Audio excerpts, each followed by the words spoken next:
Hello, welcome to Handmade by Julia Quinn and my Thursday afternoon Facebook Live time with you, sharing creativity and ideas and trying new things. This week I'm showing you a project using these gorgeous ephemera greetings, which are really fabulous and very, very useful for lots of projects. And I used them on this card that I featured on my blog last Sunday night, I think. Now this card is actually inspired by the mix and match section on this page, this one here. So I've taken the colours, been inspired by the colours, so I've used the same colours, which are Misty Moonlight, a touch of a bit of pumpkin pie and a bit of white, and the greeting being part of the ephemera packs. And I have done extra stamping on the background to try and emulate this great inspiration from the stripy cards. These cards are the textured mix and match stripes cards and envelopes, and they're really fabulous, but I've just used Misty Moonlight for my card here. So that's where my inspiration came from. The other point of inspiration was that I had been playing with this Weekend Adventures stamp set, which is actually a scrapbooking stamp set, but it has these lovely little images that work very nicely, creating a cute little card. Now I've just realised I haven't got my dotty stamp out. I'm going to pop that one out. Thank you for joining me. Hello and welcome.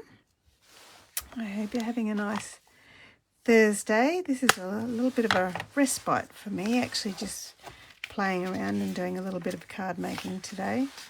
That one must be the one for inside. They're two different sizes. I thought they'd be the same. It's been quite the week because my mother-in-law passed away at the end of last week, so we're organising a funeral for next week. So it's been a busy time. Okay, so now to do some stamping. I'm going to, first of all, stamp. I'm using Night of Navy because it shows up a little bit more. It does give a tone-on-tone quality, but because it's a darker colour than the Misty Moonlight, it shows up slightly differently. Okay, and as you can see, I'm doing a fall across the page there, and probably not doing so much in the middle because that's where my stamped images will go. Should I stamp on the inside as well? Oh, why not? Let's do the inside to continue that little sparkly, splattery theme. I love these sorts of things because they camouflage if you ever make a mistake or anything like that. Okay, now I'm going to stamp my two images. Might flip that over and stamp that a bit better and use my foam piercing mat, which actually gives a better stamped image when you're using these photopolymer stamps. That one and my mug. So that's all for that bit there. That one didn't stamp so well. Might have to do you on the other side too. Give it a bit more time. And then for my panel for the inside of the card, I'm just going to stamp some flowers across the bottom. Doesn't it make a lovely little border, this image? Really very pretty. Okay, pop you over there. I can close this up. And before I go any further, I'm just going to clean my mat. The beauty of the glass mat is very easy to clean. I do keep a little cloth right beside me on my chair though. Okay, so this is the good side for the mug. And this is the good side for the flowers. Okay, now I've coloured these with my stamping blends. I'm using Balmy Blue for the mug, and I'm just going to use the light one first and lay down quite a bit of ink there. I think my Balmy Blue stamping blend is looking a little sad. I'm going to actually leave it white in the middle at the moment. Use my bullet tip for the handle so that I stay right inside the lines. And then my dark Balmy Blue for the outside edges. to create a rounded image there. Okay, and on the inside of my mug, and then these outside. I should have actually done a little bit of colouring prior to coming on, so you don't have to watch me do the whole lot and the cutting. Okay, and then I'll go back with my lighter balmy blue, just generally working my way to the middle. There we go. And maybe add a little bit more colour to the handle there.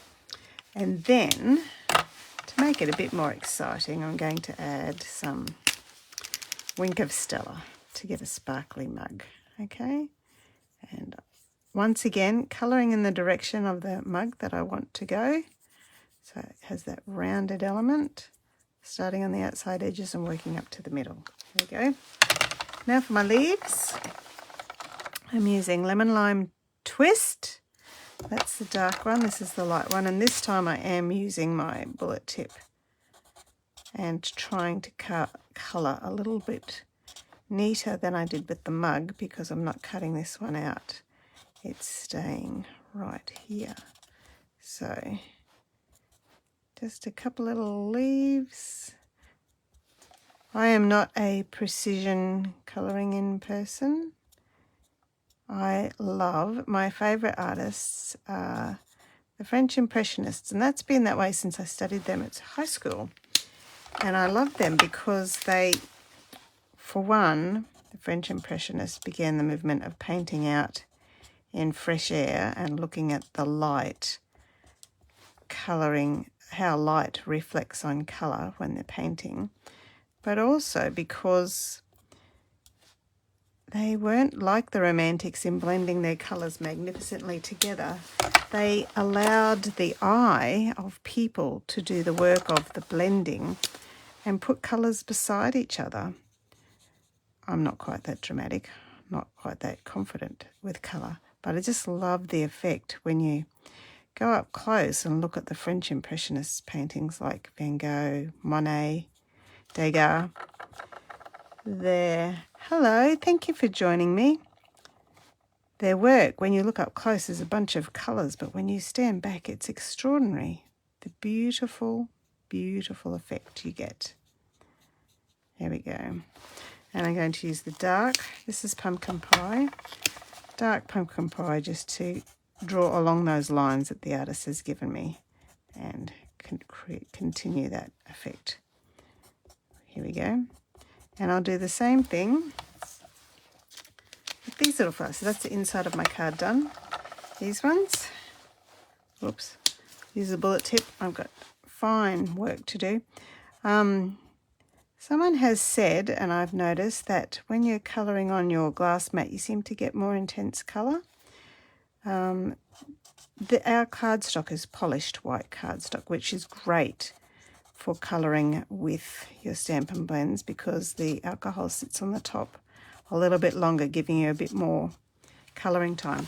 Our coloured cardstocks are not polished, so the colour will absorb in much quicker when you're colouring on our coloured cardstocks, but our white and vanilla are actually polished, so the colour sits on top a bit longer. Hey Monica, thank you for joining me. So lovely to see everyone on a Thursday afternoon. As you can tell probably by my arms, I'm chilly. Doesn't take much for me to get cold, but we've had a bit of a cold change here in the Sunshine Coast. Probably not for the most. The sun is out though. My sheets are on the clothesline. It's beautiful sunshine. So after I finish this, I'll be getting my sheets off, folding them up with the sun still on them, so you get that lovely smell of the sun in your sheets. And a little bit of dark Pumpkin Pie right in the centre and following those lines to give a bit more depth. There we go. And now that's all of my imagery done for the card. Now there's a little bit of fussy cutting. As always with fussy cutting, move the cardstock, keep your scissors still. It just gives you a bit more control rather than trying to do this sort of stuff and bending your cardstock. Okay. And I was a preschool teacher before I was a card making teacher, before I had my children actually. And what I used to teach the little 4 and 5-year-olds, this is a long time ago, this is in the 80s, is your thumb to the roof, your elbow to the floor. Gives you much greater muscle control in using your scissors. And that worked for children whether they were left or right-handed. And left-handers have far more challenges using scissors because most scissors have the beveled edge of the sharp side lined up for right-handers. So if you are a left-hander and you cut with standard scissors, I take my hat off to you because that is quite a skill, cutting with right-handed scissors if you are not using them in your right hand. Okay, I have to say scissors these days are much better than they were in the 80s too, mind you, for children and adults alike. I like to leave a little white border around my colouring, especially with detailed images like this, because there's no way I'm going in and cutting all of that detail. It's far too tricky and complicated. But my white border is fairly small. I am giving a little detail. So I'm leaving that little tail below the flowers there for the next bit, which is cutting out my mug. And this one, I am going to cut close, I think, although the actual image I originally looked at in the catalogue does have a white border. So that was my starting point originally. And I'm going to slice straight through my handle there. I've gone straight down the side and then up, up, up, up, inside the handle. You won't see in the finished product that I've chopped the handle off, but it helps me create the lovely finished look of the mug easily. There we go.